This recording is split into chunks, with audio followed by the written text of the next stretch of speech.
It's great to have you, and I think I've been talking to some people about it, and they're very interested in what you have to say. So, um, Okay. obviously, Columbia's a great school. So thank you very much.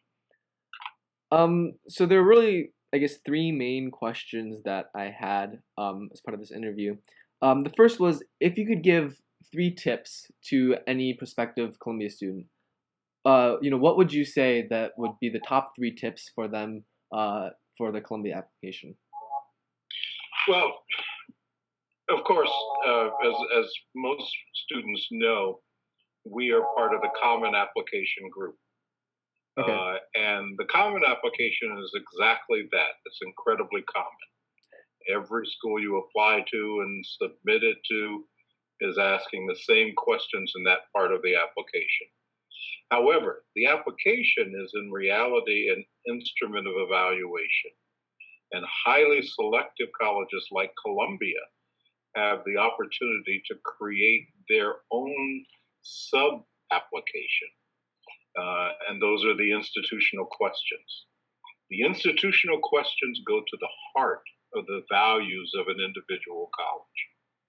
So if a student wants to figure out what's important to us, you go to the institutional questions that we ask. We, as an admission staff, have worked really hard to create those questions to elicit the kind of information that assists us in determining whether or not a student is a good intellectual and social fit for Columbia. So it's the questions in that part of the application that are really key. Okay. Um, That's what, so is that one? mhm. Okay. Two. I think one of the mistakes that students make in choosing where to apply is that they look at those rankings Hmm. and make a determination that this is a great college, this is a modest college, this is not a very good college. And those rankings are absolutely ridiculous. Though I would like to brag about the fact that recently a ranking came out that listed Columbia number 2 in the country Wow. for food. Now, if food is that important to you, you should probably go to a culinary institution. That's not Hey, a good reason. that's very impressive though. But it's not a good reason to apply to a college. Yeah. I think there's a lot more that should go into that consideration. And what I suggest is students think about, every college has its own way of educating students, Yeah. its own kind of requirements. And some are general education requirements or distribution requirements, or in the case of some colleges, no requirements. Columbia has a very distinct set of requirements that come together under the rubric the core curriculum. And I think it's important for students thinking about Columbia to really investigate the composition of the core, the content of the core, the um, the educational approach taken by our faculty in teaching the core and students in learning in the core. And if all that stuff works for them, that's something that excites them intellectually, then that's a good reason for applying to Columbia. There are those students who will apply, aside from the ratings and educational philosophy, because of this athletic conference of which we're a part, and that's the Ivy League. And there's this general belief out there in the world that if you're an Ivy League college, you're a very special place. We'd like to think so, but the reality is that the Ivy League is just an athletic conference, like the Big Ten, the Pac-10, the Big East, the ACC, the SEC, an athletic conference. That's not a good reason for applying to a college. So I think you have to look beyond that, look beyond the sense of prestige and history, and look at the real reality of the educational and social experience that a student might have on the campus. And those three things I think are incredibly important to consider. All right. Very good answers. Um, Thank you. So the next question is, how can students succeed at writing the college essay? What kind of things are you on the lookout for? What's the way they can wow you? Yeah. First of all, they should be aware that you don't have to have suffered in your life to get the attention of an admissions officer reading your essay. So don't burn down your house, kill the pet, or play with your little brothers and sisters, and then write what we call the drama trauma essay. Yeah. In fact, some of the best essays that I've read have been celebratory essays written by students who love their parents, get along with their younger siblings, enjoy school, and have lived a pretty good life. Yeah. And trust me, after a whole day of reading, say 30 or 40 applications full of sob stories, it's kind of nice to read a happy essay. But what the essay should really do, or what a student should do in composing an essay, is think about what we learned from the application. We ask questions about activities and academic interests and a number of other things. But what do we not know about you from the application would you like to add through the essay? Mm-hmm. And that broadens our picture of you. The other thing is, as we subscribe to the Common Application, there are a set of essay prompts that have already been determined. I like students who subvert that. So if they want to say something that's not included in the essay prompts, get creative, answer the essay prompt, but move off into what you really want to say. You have to tie it together, but really take advantage of it and use it for your purposes, what you think we really need to know about you. That's an interesting tip. I might have to go rewrite my essays that I'm thinking about writing now. So yeah, I'm working on the admissions process right now. The family pet. Okay, I'll try not to. Yeah. Okay, so the final question I have is, how do you review the applications? So you get all the applications in. What's the process you go through? Just explain a little bit about that. Okay, yeah, it's a fairly complex process. We, among all the admission officers at Columbia, divide up the country and the world. And each of us are given certain territories. And we kind of try to create those territories such that everyone has roughly a similar reading load. So once an application is complete, since we do everything electronically now, that application comes into an individual officer's reading queue. We'll open up the application and start reading. Now, there are various approaches to reading. I always start out reading the first part of the application that tells me about the student's background, their family's education history, where they live, where they go to school. So I look at all that general information to get a sense of the student.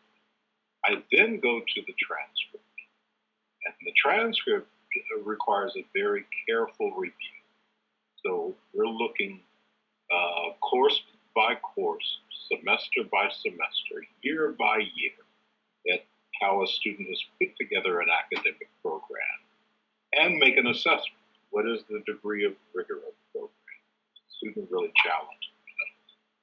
We're not counting the number of AP courses, the number of IB courses. That's not so important. Even in terms of performance, certainly we're looking for students who've gotten really good grades, but we're not going to rank a student who has a 399 over a student who has a 397. Not much difference. Yeah. In fact, we might end up taking the student who's 397 and denying the student who's 399. But we look very carefully at a student's performance in that academic program.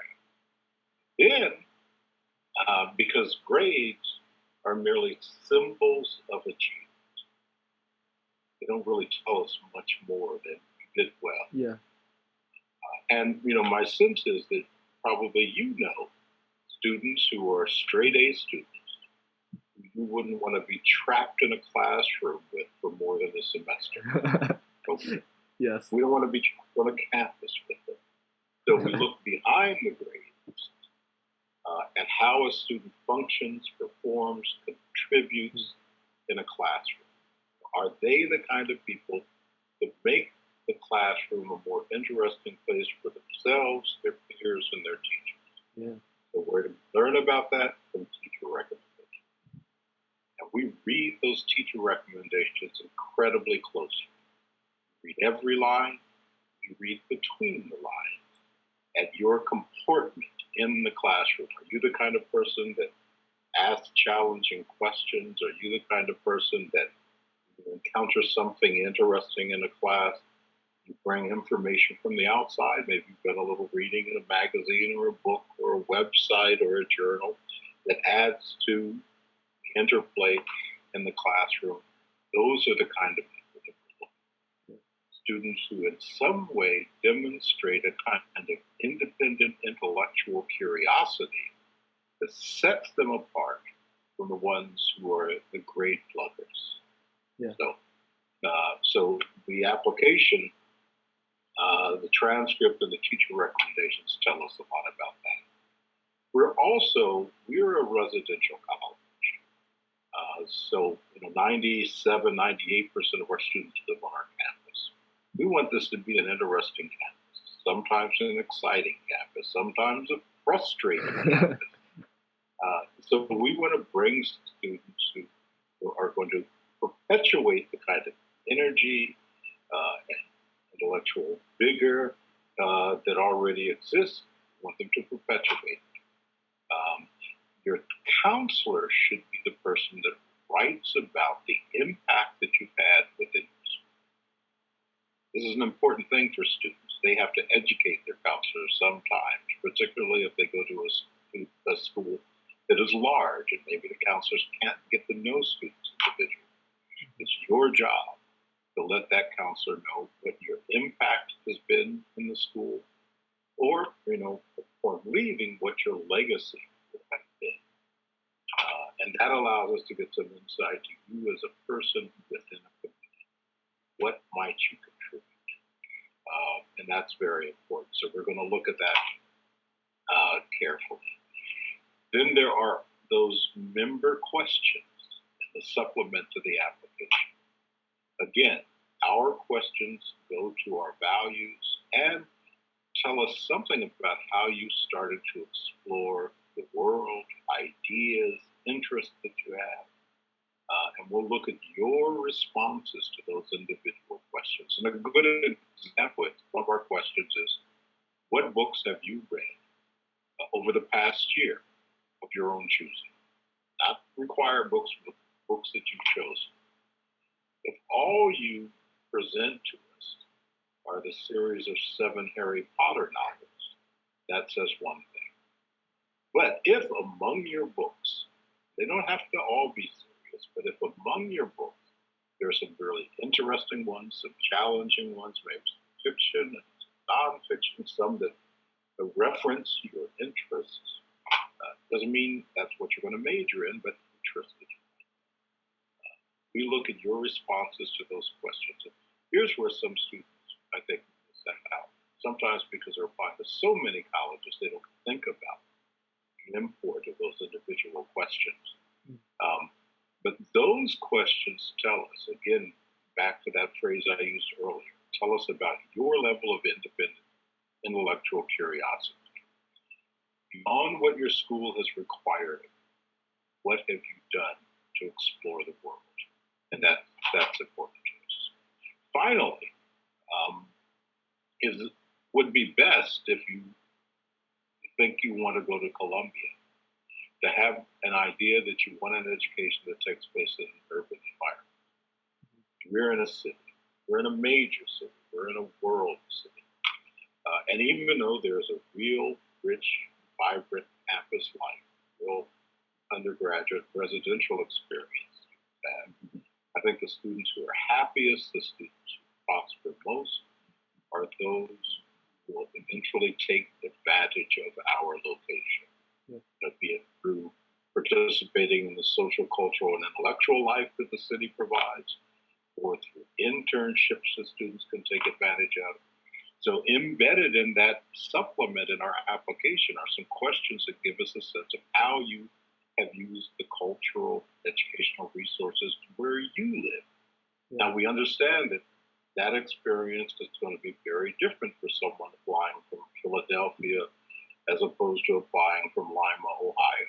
Yeah. But even in Lima, Ohio, there are things you can do. Yeah. Even in Oxford, Ohio, there are things you can do.